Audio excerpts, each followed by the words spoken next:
Assalamualaikum warahmatullahi wabarakatuh. Shalom, Om Swastiastu, Namo Buddhaya, salam kebajikan dan salam sejahtera bagi kita semua. Yang terhormat Ibu Sri Wahyuli selaku Guru Mapel Ilmu Pengetahuan Sosial kelas 9A. Perkenalkan, nama saya Selina Steviani Gracia dari kelas 9A dan saya akan membawakan video mengenai Perang Puputan Margarana.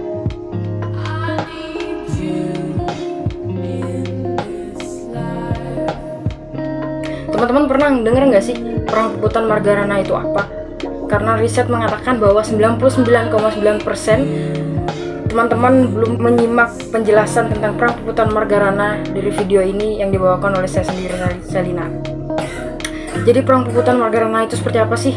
Mari simak videonya. Kita bebas menjalani aktivitas di kehidupan kita. Kita bisa pergi ke sekolah setiap hari, mulai dari hari Senin sampai hari Sabtu. Bahkan kita bisa nongkrong dengan teman-teman kita, berkumpul, berbincang, bercanda, ketawa bareng-bareng sahabat-sahabat. Bahkan kita bisa berrekreasi dan pergi ke berbagai destinasi wisata yang ada di Indonesia bersama keluarga, bahkan teman-teman atau orang-orang terdekat kita. Tapi pernah nggak sih sekali aja terlintas di benak teman-teman sekalian bahwa dari mana kebebasan yang kita rasain itu berasal? Dari mana kebebasan yang kita rasakan itu terwujud? Terus itu upaya apa saja yang telah dilakukan orang zaman-zaman dahulu demi mencapai kebebasan atau kemerdekaan yang sekarang ini bisa kita rasain? Pernah nggak teman-teman sekalian mikir tentang hal itu? Kalau belum pernah, mari kita simak video tentang Perang Puputan Margarana ini. Kemerdekaan Republik Indonesia bukanlah hal yang bisa dicapai dengan mudah. Berbagai cara dilakukan untuk mencapai kemerdekaan itu. Tak peduli pertumpahan darah hingga nyawa yang melayang, semua itu rela dilakukan demi tercapainya kemerdekaan tersebut. Perjuangan yang dilakukan tidak hanya secara fisik, namun juga secara diplomasi, seperti melalui beberapa pertemuan, contohnya perundingan Linggarjati, Renville, Romroyen, hingga konferensi meja buntar. Salah satu perjuangan fisik yang dilakukan rakyat Indonesia demi tercapainya kemerdekaan adalah Perang Puputan Margarana. Sudah tahu belum apa itu Perang Puputan Margarana? Mari kita bahas. Perang Puputan Margarana terjadi di Bali pada tanggal 20 November 1945. Puputan Margarana merupakan salah satu perlawanan masyarakat Bali dalam melawan Belanda. Pertempuran ini dipimpin oleh Letnan Kolonel I Gusti Ngurah Rai. Hal tersebut yang menjadikan I Gusti Ngurah Rai sebagai tokoh Puputan Margarana.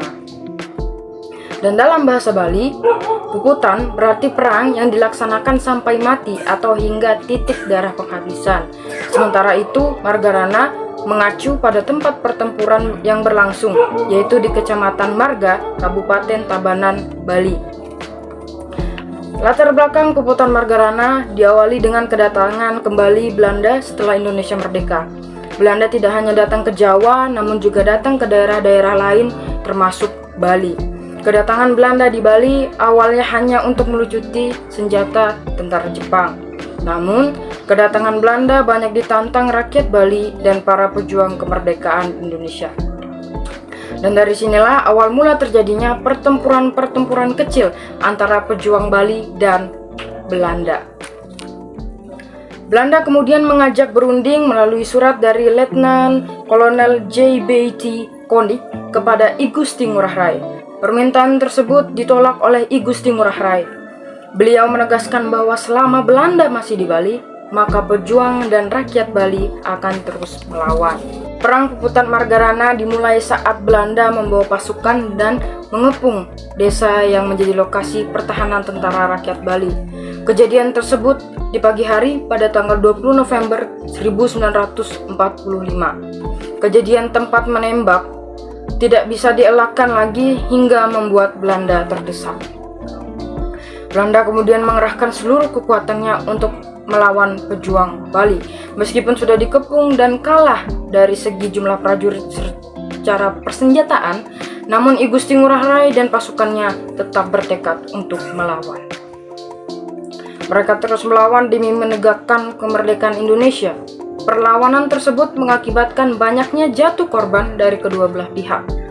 Dalam pertempuran ini, pasukan Ngurah Rai melakukan puputan atau perang habis-habisan. Mereka bertekad tidak akan mundur sampai titik darah penghabisan.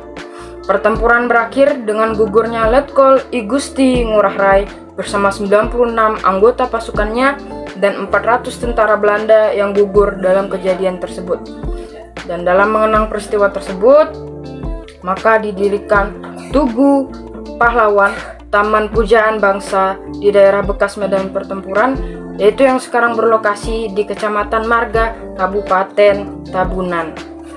Nah, gimana teman-teman? Sekarang teman-teman sudah tahu kan gimana kisah perang Puputan Margarana, dan bahwa ternyata kebebasan yang kita rasain itu gak semudah itu didapetin.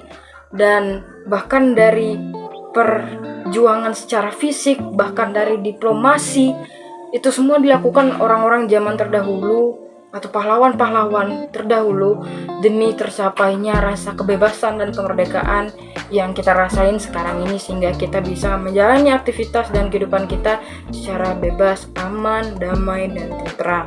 Sekian video tentang Perang Puputan Margarana. Sampai jumpa di waktu selanjutnya. Bye-bye.